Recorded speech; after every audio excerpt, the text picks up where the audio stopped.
Bill Landis and Ari Wasserman of cleveland.com sitting on a table in the lobby of the Hyatt Regency O'Hare, hoping it doesn't capsize under our weight as we just wrapped up Big Ten basketball media days.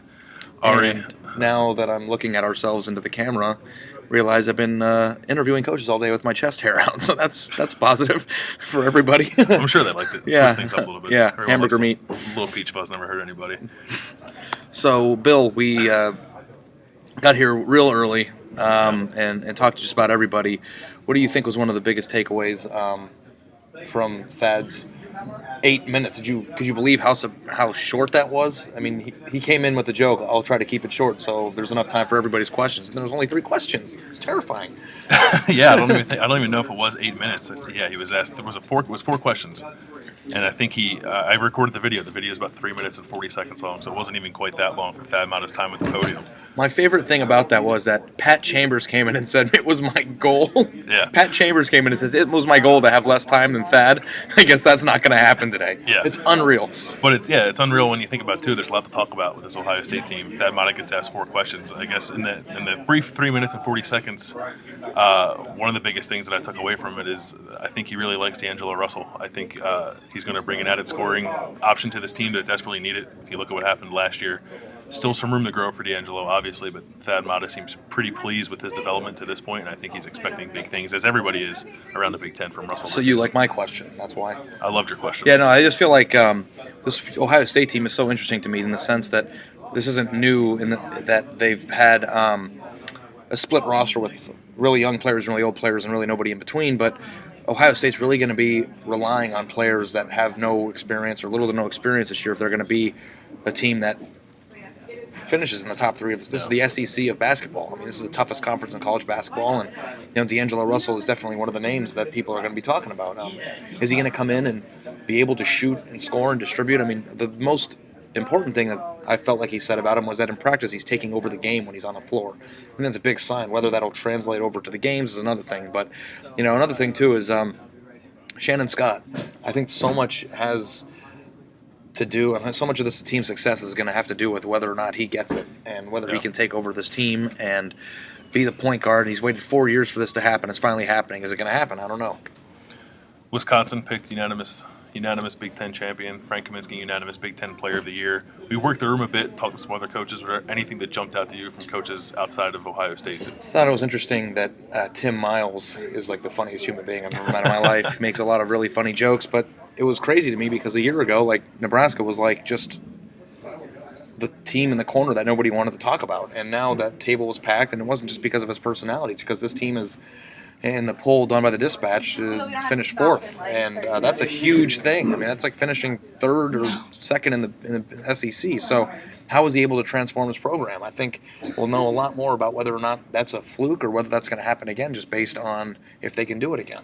You had a really funny moment, didn't you, with Michigan's Spike Albert? I did, yeah. He was being interviewed by some of the Michigan writers about kind of his background at Michigan, and he shared a story about when he committed or when he was offered a scholarship from Michigan. John Beilein shook his hand and said, "You're either going to make me look like a genius or get me fired." And Spike said, "Well, I hope I don't get you fired." And so far, that's worked out pretty well for Michigan. But to your point about Miles, it was kind of interesting, I thought, in the room, too. When you come to something like this, I think you expect the table of a coach like Tom Izzo or a coach like Bo Ryan to be packed. But Tim Miles was packed the whole time, and John Gross of Illinois, his table was packed the whole time as well. So I think that's 2 guys there who maybe are looked at as they're not up and comers because they've established themselves, but definitely programs and coaches to look out. People that are on their way up. I mean, that's what the Big Ten's missing in football, right? I mean, a bunch of these middle of the run programs that don't have coaches with personalities like that can really take them to the next level, and you see that all over this room in the Big Ten.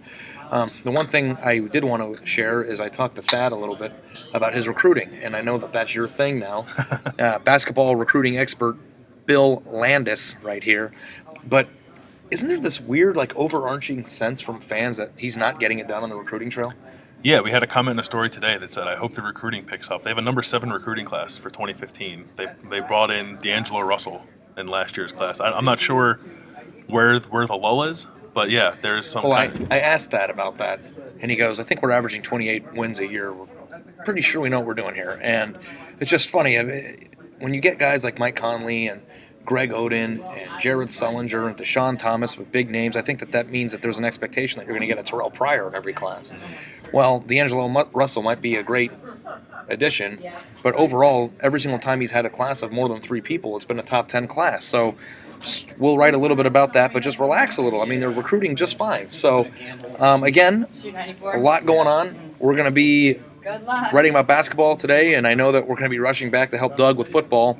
Before we let you go, Bill, do you have a prediction, a thought, anything of how you think Ohio State's going to do this year? Yeah, I think they were picked to finish third, I believe, in the poll that was released today. I think there's kind of some questions in the air, but I mean, Wisconsin's really good. But I think that if Ohio State, if the freshmen are as good as we think they are, and develop at a quicker pace, I mean, I think Ohio State can push for the Big Ten, certainly finish in that top 3. Yeah, I think they're definitely going to push. I saw Kata Bates' job in high school. He just bombed like 6 threes in the first quarter from the corner. It was like, geez, what they could use on this. I think Ohio State's going to be a very good team. It's always interesting and it's always hard to predict. I picked them 3 in the poll that we voted in that dispatch poll, because I just don't like giving people too much of a benefit of the doubt before I see it happen. So when you have 4 or 5 freshmen and redshirt freshman Cam Williams are going to go forward and be a part of that and be a part of whether or not Ohio State's going to be good or not, I want to see it before, but I think they have a really good young nucleus. I want to see Shannon Scott take the next level. I want to see Amir Williams have a good year. I want to see Anthony Lee contribute the way that they think he's going to, bringing him in from Temple as a graduate transfer, but I think they have pieces. So from Chicago, we're going to head back to Columbus because we can't give more than a 24-hour break on football. And Doug. And I miss Doug a lot. Got some recruiting calls. Thank you so much for staying tuned with cleveland.com throughout the week. That was Bill Landis' hosting debut that I just hijacked, so sorry about that, bro. But if you have any questions, comments, contact us, comment us, and be sure to keep reading. We really appreciate it. And my calling card. Have a good day.